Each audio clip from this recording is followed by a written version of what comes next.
Hello there, it's Anna here. You've just pressed play on It Can't Just Be Me, and this week we've got a good one.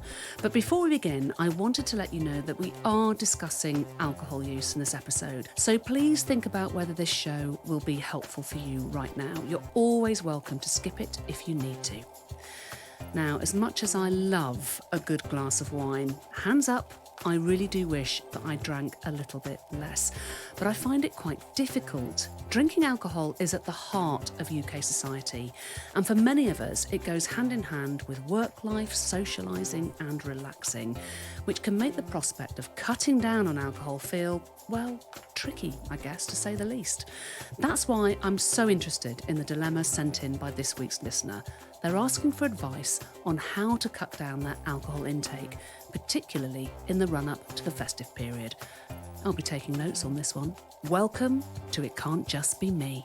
Hi, Anna. Hey, Anna. Hey, Anna. Hi, Anna. Hey, Anna. Hi, Anna. Hi, Anna. Hi, Anna. It can't just be me who's really struggling with staying faithful. I definitely got menopause brain. I really want children, and he doesn't. I had feelings of jealousy, Just all around the middle, I feel like a Teletubby. and then I hated myself for feeling that way. If you've got any advice. I would really appreciate any advice. It can't just be me. It can't just be me, right?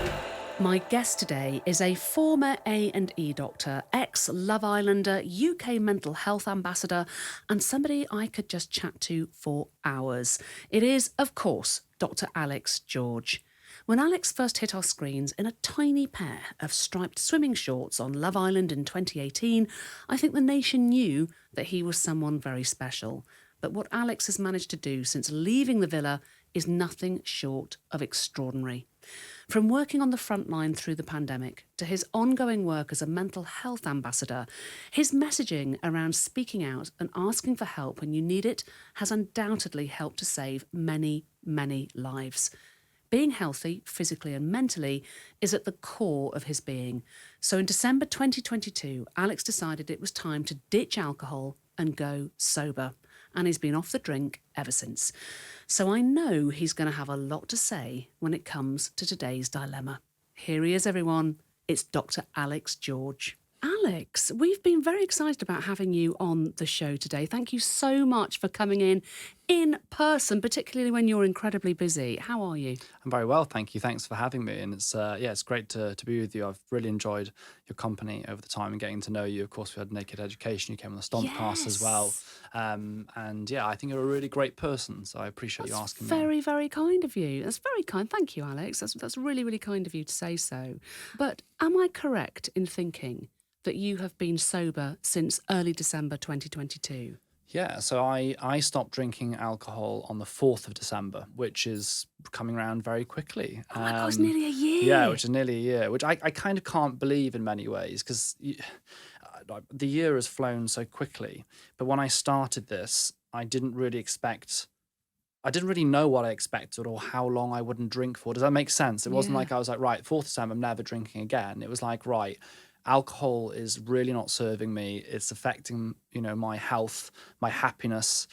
It's not helping in any way, shape or form as far as I can see. Let's stop it and review that relationship. Because in many ways, we talk about relationships in terms of people, but you have relationships with many things in your life, with exercise, with sleep, with all these different things, and any tool that you use really in your life. And with alcohol, it wasn't a good relationship towards the end. So it was time to step away and see how I felt about that. I'm going to talk to you a lot more about this because you are the perfect person to help with this week's dilemma, which is all about cutting down or giving up alcohol. But before we delve into that, on every show, I ask my guests to share their very own "It Can't Just Be Me" dilemma. So what have you got for us? Well, the first thing that's popped to my head, it can't just be me that listens to Taylor Swift Love Story in the mornings to give myself an absolute boost. But it just gives me an energy. I want to sing and dance. I'm not going to, of course, but it makes me want to sing and dance. It feels like we need to play in a little bit of the old Taylor Swift with you singing over the top. No. But what is it about? But why that song? I think the thing about music, which I think we can all relate to, is it often takes you to times in your life or certain feelings or moods. And Love Story, I guess it just gives me a view of like, no matter life's troubles, you can get to a happy ending and like a good outcome. I think it captures a feeling. Do you know, I think you're the only person that's come onto this podcast who's given us a sort of a positive for it can't just be me, because normally it's people going, it can't just be me. Do you know what I mean? Yeah, So you're going, yeah. it can't just be me that sort of every morning I wake up and I want to listen to the same song that makes me feel great. Yeah, it's a positive thing. And I'm a very habit-based, routine-based person. And I think lots of people are.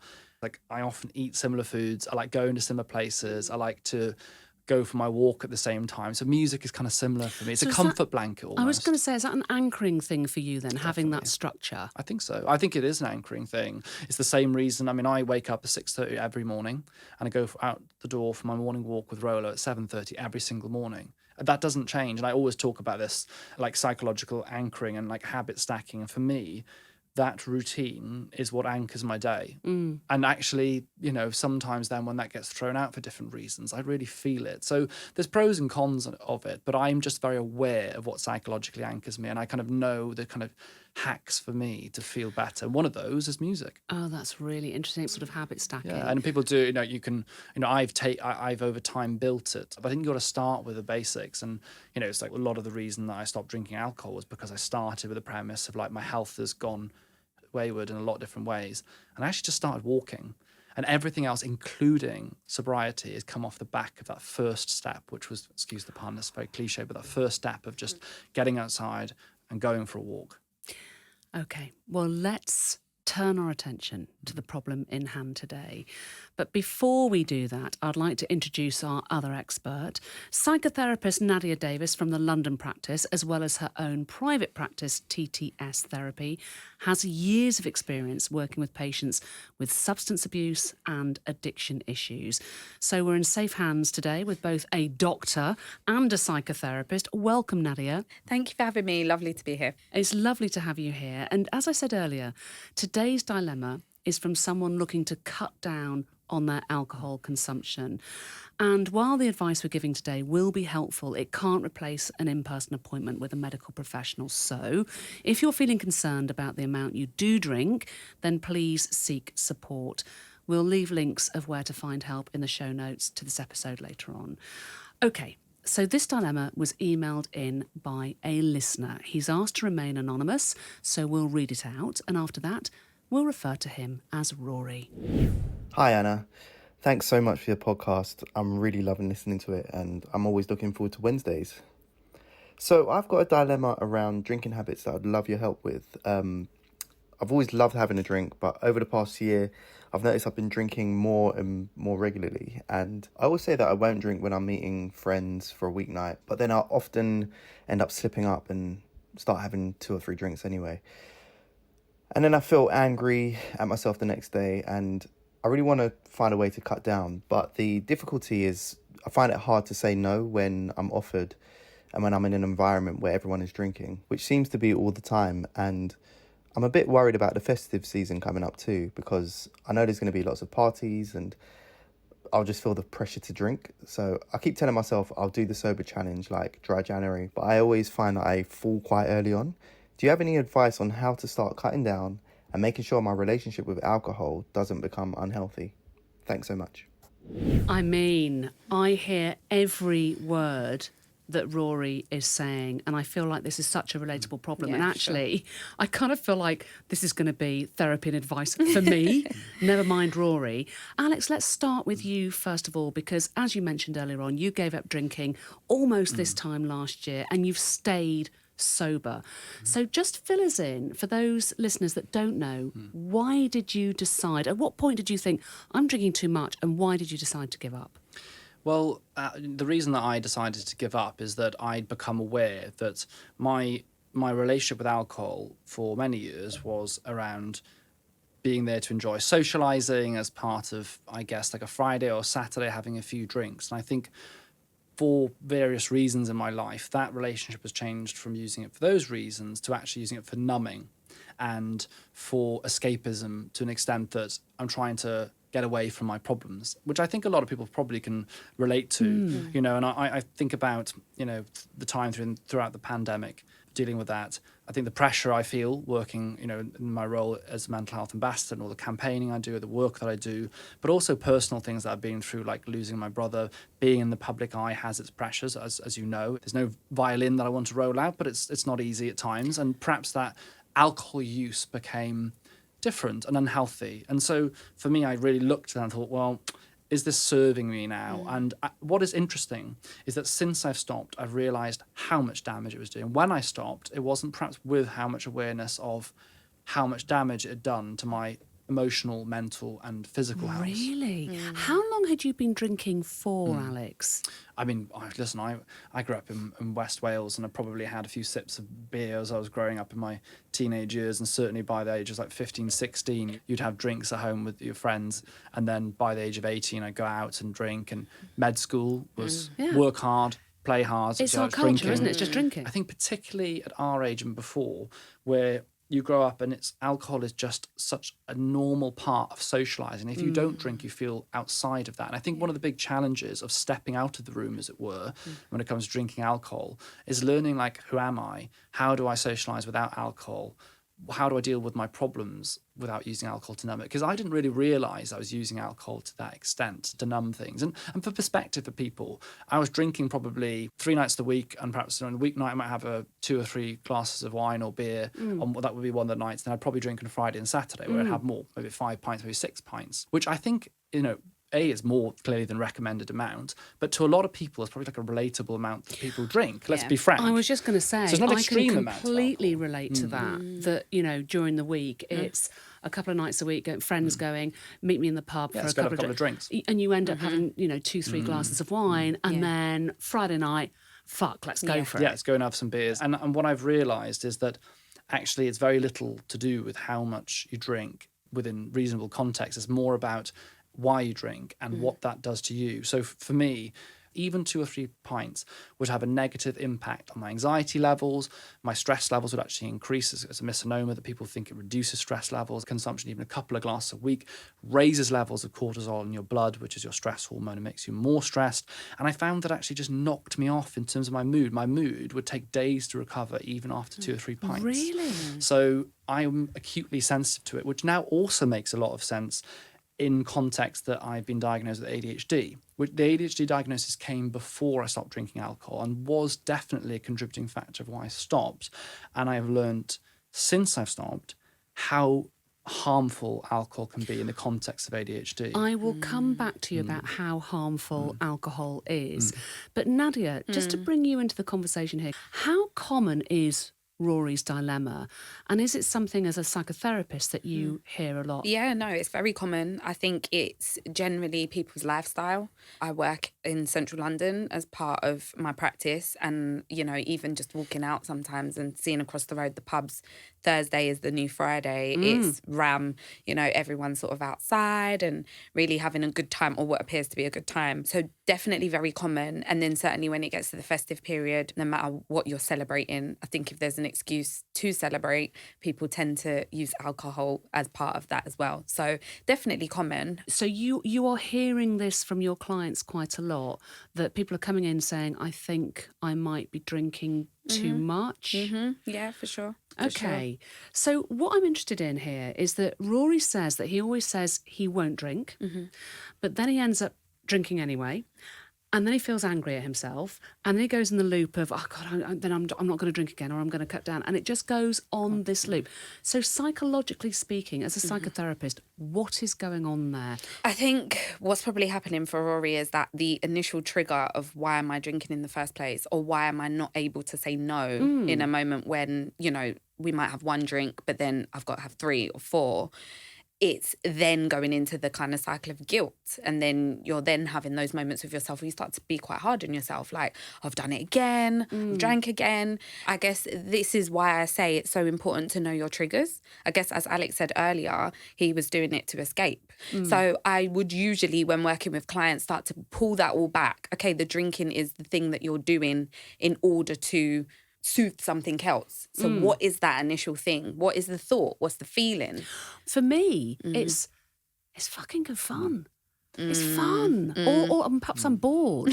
I don't know, but I think it's fun. I'm not trying to soothe anything else other than This is fun. So, but what was it for you, Alex? I mean, there's so much within this, and like I've done a lot of learning around the space, particularly in the last year. And the thing that you've got to kind of look at, there's lots of layers within this. First of all, when you're looking at your relationship with alcohol, it's working out the why and looking at, am I addicted?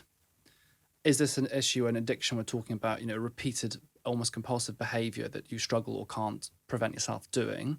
So you're psychologically requiring this drink for whatever reason. And often people talk about addiction in terms of quantity of alcohol. It has very little to do with that. Addiction isn't. Dependency is much, much deeper than that. So it's working out, is this an alcohol addiction, or is it an alcohol use disorder, or is it a disorder of behavior and a disorder of coping with life? And what is difficult, and I think I would identify this quite a lot, is that, again, if we're socialized and we're basically brought up to see alcohol means fun, alcohol is the main way people celebrate, alcohol is the main way people commiserate things, main way people socialize, main way people meet girls. When you remove the alcohol, you remove all of that as well. So all of a sudden it's like, well, what do I do? If you do dry January, what most people do in dry January is they stay in.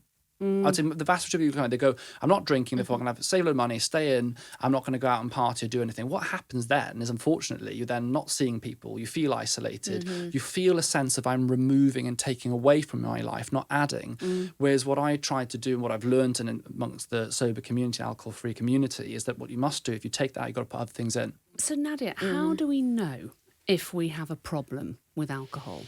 I would say that if you notice that as a way of coping, if we just bring it kind of back to basics, as a way of coping, and that could be coping in any sense. So it could be with positive things and also with negative things.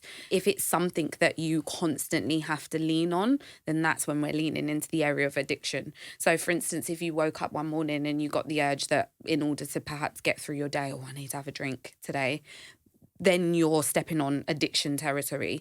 I guess what we're hearing here from Rory is that it's a social thing. It's got an attachment to being social. I think that's the thing that I want to drill down on, because Rory is not saying I wake up in the morning and I need a drink. No. So it's not that he necessarily is physically dependent on it, but he's saying that he's noticed that everything seems to revolve around going to the pub and socialising, and that he's then drinking too much. Is that a psychological dependency, or is it just that, look, you can still go to the pub, just try and replace the drinking with something else? With something. What would you advise? Yeah, I would say think about the limits. Think about what those really look like. Because if we're saying that, 3 days out of the week, you are going to socialise or you're going to the pub or whatever that is, and then you're finding that you can't just have the one drink, you've got to then have several, then really think about the social aspect of your life. What does that look like? Does that mean that every time I socialise, there has to be drink? Does it mean thinking about those groups of people as well that you're going out with? Because if there's an association with that, then it's probably going to be really difficult to get out of that circle. So then what do you do? Yeah, exactly. So I think it's about really just thinking, pulling everything back and just looking at everything. I always encourage from a bird's eye view. So I always use that terminology, kind of take yourself out of the situation and look at things from a bird's eye view. Can I confidently go and socialise with friends, maybe have one drink and then be able to not engage in going over the top? Or do I set a boundary for myself? So do I say I'm going and it might be 6 o'clock, but I'm going to leave at 7:15? Interesting. And I hold myself accountable for that's my boundary. I'm going to leave. I like the idea of setting yourself a boundary and accountability of going, I will come, but I'm going to leave by 8. Or I will come, but I am not drinking. And please don't push me into that. Yeah. Because interestingly, Rory mentions the extra pressure that he feels around drinking during the festive season. And according to a survey of 1,000 adults from the alcohol charity With You, 1 in 4 people feel pressure to drink more through the festive season. 1 in 7 feel that they need to drink alcohol to have a good time. And also 1 in 4 said they drink more through the festive season because of the expectations to drink alcohol when meeting friends and family. So there's pressure there for us culturally, I think, to drink, which is difficult to break. So Alex, did drinking over Christmas have anything to do with your decision to stop drinking? Did you feel that sort of festive pressure? It did, and I stopped drinking at that time because of that reason. So I did it deliberately because I was like, this is a time that everyone says it's hard to stop drinking. And therefore, I want to do it at this time to see, well, what is life without it during what everyone describes as this difficult time. So what did I do?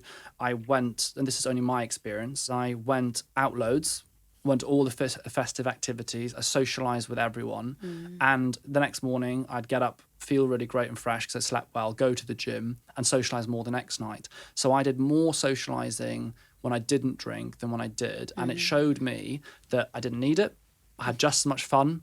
I had no guilt or shame around it. I was just getting fitter and healthier throughout the festive period. And that gave me a super boost going into the spring, because then I was like, well, I've done the bit that everyone says the hardest. A trick I would use if Rory's going, and this is, again, I'm going to talk about this with an element of assumption that we're not talking about addiction, although I think it's always worth exploring that and your relationship with it.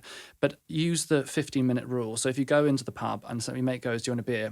Give it 15 minutes on your clock and you'll find that the pang will pass. So the pang for having a drink in a non-addiction doesn't last that long. It's about 10, 15 minutes. And in 15 minutes, I am pretty sure that you'll go, I'm not that bothered, it's fine. It's a psychological reset trick. There you go. That is a really, really good idea, because I was just going to say, Rory mentions trying to do, a sober challenge like Dry January, which I've done before as well. It's like I last literally about 4 hours.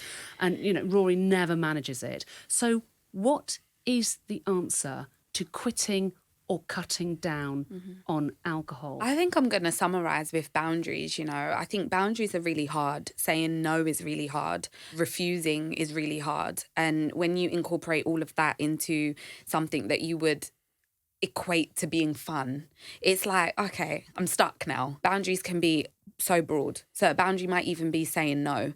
If you've got 5 Christmas parties or meals or whatever in 1 week, you might just go to 2. And maybe say no to the other 3, make an alternative arrangement, change it, switch it up.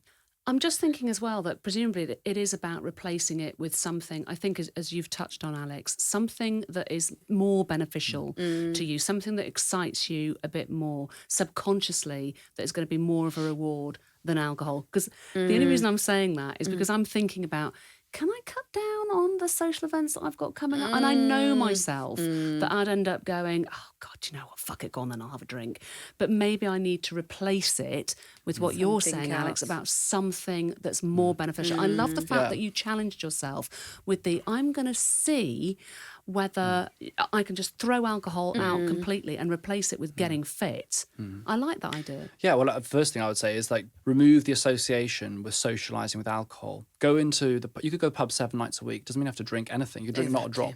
So I don't really fight hard to break down that cultural thing that we have in this country, that socialising or fun is synonymous with alcohol. You can socialise to your heart's content. You don't have to drink. Yeah. Please don't stop socialising. Do even more. But having other things that you reward yourself with. A trick that I did is I thought, well, alcohol costs me a fortune, literally like 700 quid to £1,000 a month or something like that. But if you think about what you mentioned earlier, it's not just the drink, it's the takeaway, it's the other foods you don't even want to eat, and it's the silly purchases that we make when we've had a few drinks, let's be honest, that we make when we've had a few drinks. Courage. Yeah, all of a sudden when you stop doing that, the amount of money you get back in your pocket is chaos. It's actually chaos. So what I did is said, I'm going to stop drinking and I'm going to learn to ride a motorbike. I know this is kind of boy math. I've not spent on alcohol, therefore I think I've paid for my, I've seen this trend of girl math, boy math. I think it's boy math. But I've effectively paid for that. So I've done something that's added a skill and I've enjoyed. I'm not saying I have to go and ride a motorbike. And many would argue that there is bad for your health. And that's a different debate and I won't argue that one. But I think it's having another focus. Don't remove something and not replace it. And if you're thinking, oh yeah, but I really do enjoy having a drink, just remember this. In this society, we give up everything for this one thing. What we're talking about is giving one thing and getting everything. That's your relationships, your sleep, your career, your exercise, your youth, your skin, your time. Tell me how much better you felt when you what happened to you? The first few weeks I felt worse because I slept awfully. So often people think that alcohol just affects your sleep in the first night or so. It does. It's awful for your sleep. But it actually takes 4 to 6 weeks, even sometimes even longer, for the brain to adapt to a non-alcohol environment. That's even if you just drink 2 or 3 nights a week. So the brain basically becomes better at sleeping and you get what people commonly refer to as a sober sleep. And when you get to that sober sleep, oh my God, it's so sweet. Bear in mind, I wouldn't have gone more than a month without alcohol since the age of 17 or 18. I'd never experienced sleep like it. Sleep was amazing. Weight instantly started dropping off. I'm now the fittest I've ever been. I think that I feel younger. I make better choices. I make less bad choices. If I think about it, most of my things I regret in my life is times when I've been drunk. And I think I've just gained so much time. I'm never hungover. If you're hungover one day of the week for a year, that's 50 days a year that are either ruined, or even if they're not ruined, they're reduced by 30-40%, because you're never at 100%. That's a very good point. I've gained 50 days a year of full Alex. That's minimum. Bearing in mind, I think even a couple of drinks affects. That's a minimum of those days. You've had a big Friday, you can sometimes feel rough to the Monday. I get up each day with a bounce in my step. I enjoy life. I deal with challenges more, and I get more stuff done. I'm so much more productive not drinking. That is so interesting. I mean, Nadiyah, out of interest, because you are an addiction specialist, do you drink? I do, yeah, I do drink, but I have learned over time to just know my limits. And for me personally, I drink water between my drinks. If I know I'm going out and I'm going to have more than one, water. You've got your steps and your boundaries in place before you go out. Yeah. Interesting. Alex, do you think that you ever will go back to drinking? The honest question is, I don't know. I don't suspect I can say I'll never drink again. With ADHD, the impulsivity is something to think about. And when you're disinhibiting a brain that's already impulsive, that can be, if not carefully managed, a recipe for disaster, basically. But I don't know. I think, a lot of people out there have very, very controlled and good relationships, if you want to call it that, with alcohol. And so if I felt that I wanted to have a drink and I felt comfortable with that and it didn't affect where I am now, then yes, I would. But at the moment, I just never feel like, honestly, alcohol was such a big part of my life all the way growing up. Going to med school, being a doctor, junior doctor in London, it's beers in the pub afterwards. I don't miss it. If a different question would be, do you miss it? I was going to say, do you miss it? Yeah, I honestly don't miss it. I've never been fitter, stronger, healthier, more focused in my entire life. And also there's a thing as well. A lot of guys, I think, drink for kind of confidence and stuff.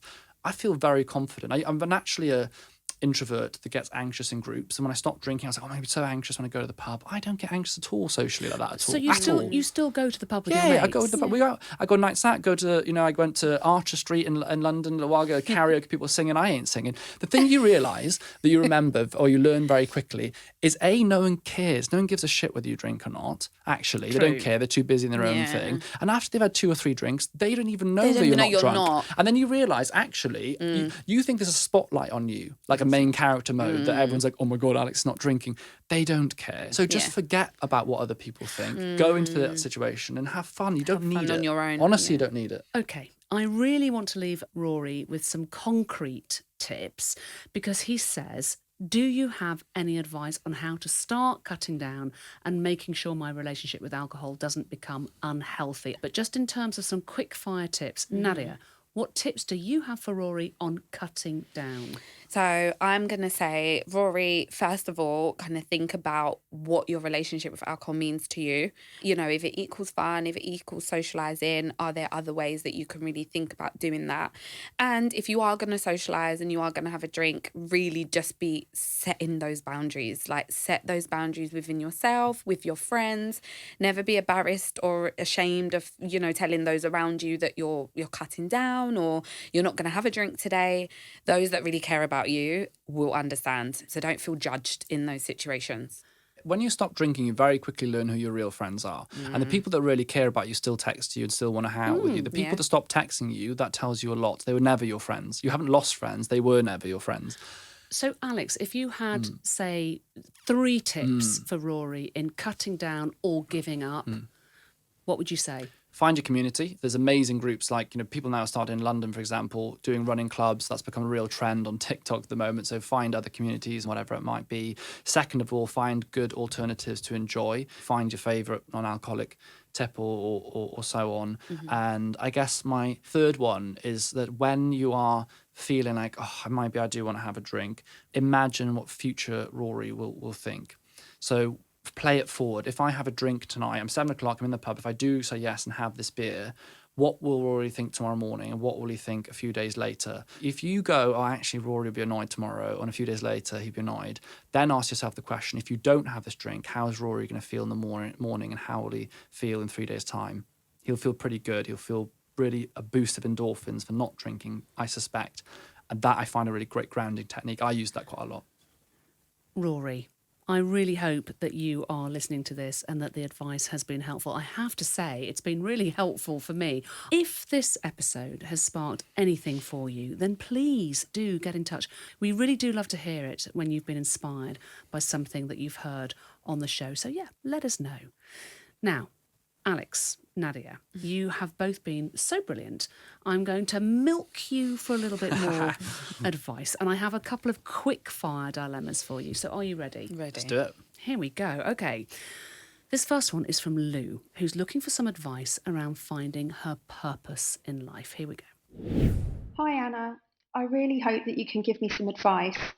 It can't just be me that doesn't know how to find my purpose in life. I feel really stuck, not really knowing what to do to get a sense of fulfillment and achievement. I'm a woman in her mid-40s with 2 teenage kids. I work part-time and have a couple of horrible health conditions. I just don't know what to do to unstick myself and move forward into a life that's more exciting and challenging, and as I say, just gives me a sense of purpose. I just don't know what to do. Can you help? Now, Lou, I have to say, this is something that I'm really interested in, is purpose and fulfillment in life. I think particularly in middle age. So, Alex, I know that purpose is a big theme in your book, Live Well Every Day. So what would you say to Lou about this? Well, I resonate hugely with it. And I quoted Nietzsche, this American German psychologist, and he said, he who has a why to live for can bear almost any how. That kind of comes from a slightly negative standpoint. But what I kind of took from that is that without purpose, none of the other stuff will stand. You can think, oh, I'm going to sleep well, I'm going to do all this exercise, do these things. Are you really going to stick to it if there's not a why to get up in the morning? And I think, therefore, finding your purpose is really important. And I think it's working out, what are the things that I enjoy in life? What gets me up in the morning? What are my skills and the things that I'm good at? And am I meeting those needs, at least in my week, if not in my days? Because if actually you love people and you love socializing, but you're actually not communicating with people, then you're not actually fulfilling any of your purpose. And therefore you have that feeling of like, oh, I'm not doing what I love. So it's about finding your why in the first place. What would you say, Nadiyah? Yeah, I was going to say, what are your whys is a really great place to start. It can sometimes be daunting doing that, though, because people tend to look at the blank page. I encourage clients to write these things down. Having that visual aid makes such a difference. But what are my whys? It's almost like, oh, I don't know where to start. So encouraging you to really think back to a time, perhaps when you did feel that you were enjoying things about life, you knew what your purpose was, or at least had an idea. And life might look very differently to that time now, but you can still reflect in that way. You know, what was going on? Who was around me? What was I doing with my day to day? So kind of almost like take yourself in a bit of a time capsule on a journey into moments, as I'm sure there would be for this person. Yeah. Well, absolutely. I mean, one thing that resonated with me, Lou, with your voice note, is you said that, you know, I'm a woman in her mid-40s with 2 teenage kids. Well, the fact you've got 2 teenage kids, I mean, that has been a purpose and that has been a why. You've done a great job with 2 children. So part of me wonders whether, do you feel a little bit defunct because the kids are growing up and they don't need you as much?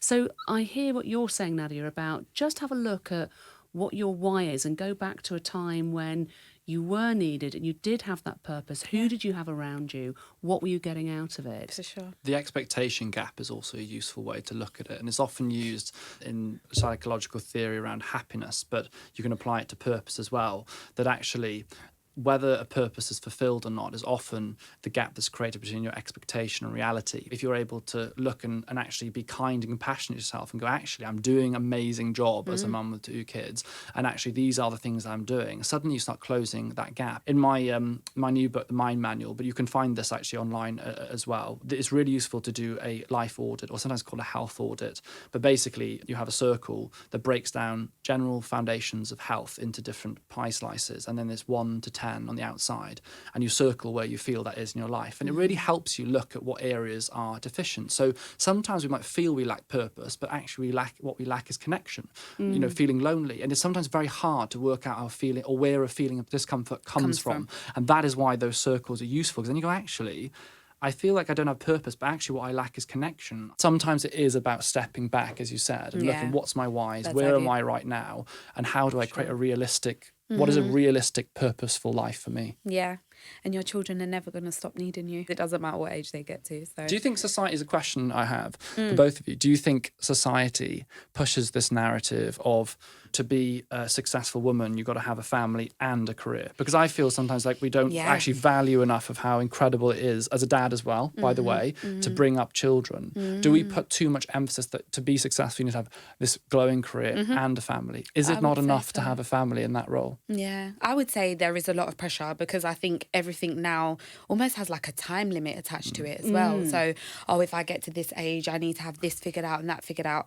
I mean, this is my second career and I didn't think I would, become a therapist for sure. But losing someone really close to me kind of catapulted me into this world of therapy and understanding that. But yes, I have one child, but then if he's my only child, I'm kind of like, oh, well, I'm doing that. But block out the noise, my goodness, because it can be a lot. It can be a lot of pressure. I think that's really interesting what you say about, is it not just enough to have a family? Of course it is. But the inverse of that is, well, what if you don't have a family? I don't have children. So, is it enough not to so have true. a Exactly. family? What therefore is my purpose? But it does really make me think about having children. And exactly what you just said, Nadiyah, is there's this expectation that it's too late. Yeah. But actually, why is it too late? Right. You can build your family. For sure. Actually, There's a common theme with these things, though. And again, it almost goes back to what we talk about with alcohol. It's like social narrative seems to dictate what we feel that happiness and a good life should look like, isn't it? Like, how should we have fun? Yeah. What does it mean? Do you have to have a family? Of course you don't have to have children and have a family, but it's a feeling like you have to do all these things and be able to be juggling all these things, be really social and go and have a drink and have a family and have a career to be seen as like a fulfilled person. Yeah. But it is nonsense, isn't it? For sure. When you quieten the noise, you tend to see a bit clearer, I would say. I agree. Yeah.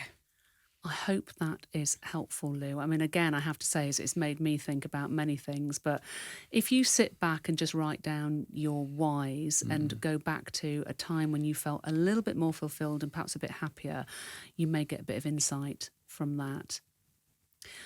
Okay, this next dilemma is from Emma. Hi Anna, how you doing? I was just looking for a little bit of advice on anything that you can give around kind of seasonal affective disorder. I've never been officially diagnosed or anything, but it's something that does tend to affect me every year at this time of year, right through until March. I feel like normally I don't even notice how much I've been affected until that first day of spring, and suddenly it's like a massive weight has been lifted off my chest and I can breathe easily again. This year, though, I think I've just been a bit more attuned to it because I'm now working fully remotely at home on my own.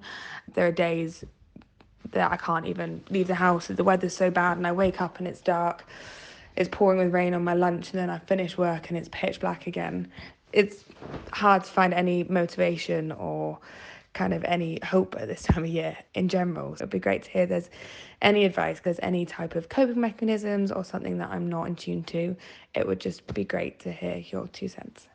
Okay, so according to the NHS, seasonal affective disorder, or SAD, or the winter blues as it can be known, affects around 2 million people in the UK. But I'm surprised that it's so low. I think that so many of us get affected by the winter blues. So, Alex, is Emma's situation something you can relate to, the sort of dark days, the misery of it, feeling low?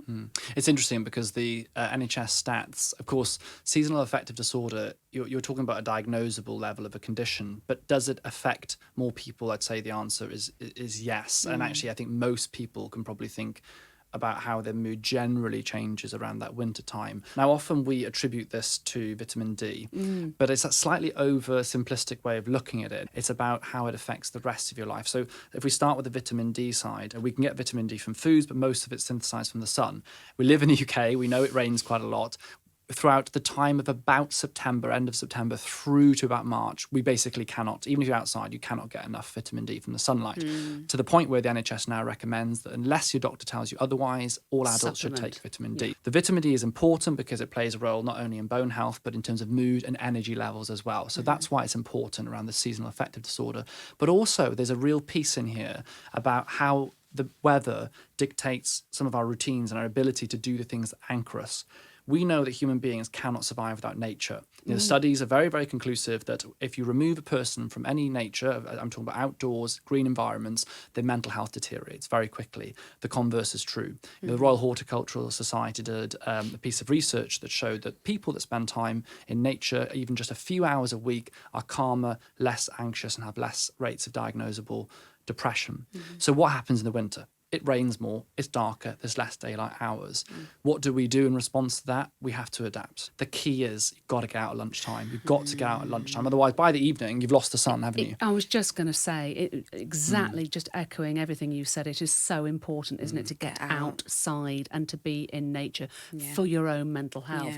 So 100%, Emma, that is something you've got to consider. Nadiyah, as a psychotherapist, what can Emma do to improve her mood during the winter, would you say? Yeah, I was going to say isolating is probably the biggest thing that we kind of all do. I think working from home was bliss in the beginning. So true. And now it's like, no, actually. We want connection. We want some connection. You could go a whole day, especially if your job is, on the computer, you don't necessarily have to take calls. You could go a whole day without speaking to anyone. You just feel, at the end of the day, you just feel so flat. Yeah. So I would say... I kind of call it the rule of 2. It's doing 2 key things for yourself every day. Every day. And I know it might be difficult to get out at the moment, but one of those maybe to just give yourself a bit of a push to get out of the house. But that other thing could be something quite small. It might just be having a moment in the morning, sat by the window, having a coffee and just not checking your phone, just taking all the distractions out, just finding somewhere that's comfortable to just sit with yourself, sit with your thoughts. Journaling works for some people, so you can journal in that time. You don't have to, but really just implementing that rule of 2 so that you're consciously doing something for yourself twice a day. That connection point is so important, though, saying that, because and it really triggered something I was reading recently, was that isolation and therefore being lonely is as bad for your health as smoking 15 cigarettes a day. Yes. Which really puts into context how harmful it can be. And what happens in winter, we're isolated more. So I do think you have to make those active steps to put yourself in situations about, right, what other ways can I connect with people? Sure. I think you're right to say it's the active steps, isn't it, you guys? And I love what you're saying there, Nadiyah. It's about, 2 things. Say to yourself every day, just 2 things I'm going to do. One is to get outside. The other is a bit of self-care in terms of either just a cup of coffee or nurturing or connecting with somebody else. Just mindfully, in a way, consciously doing 2 things every day for you. Yeah, so important. Great tip. God, we forget, don't we? Dr. Alex, it has been a total pleasure to have you in the studio today. I know how busy you are, so thank you for finding the time and taking the time to help our listeners as well. And of course, Nadiyah Davis, your expertise as a psychotherapist has been invaluable, so thank you for being here as well. And we'll share links to your website in our show notes. I'll be back next week with a new episode of It Can't Just Be Me. And in the meantime, if you find yourself with a dilemma and really need some advice, then get in touch. You can either leave me a voice note at itcan'tjustbeme.co.uk, or you can email your dilemma to itcan'tjustbeme@podimo.com.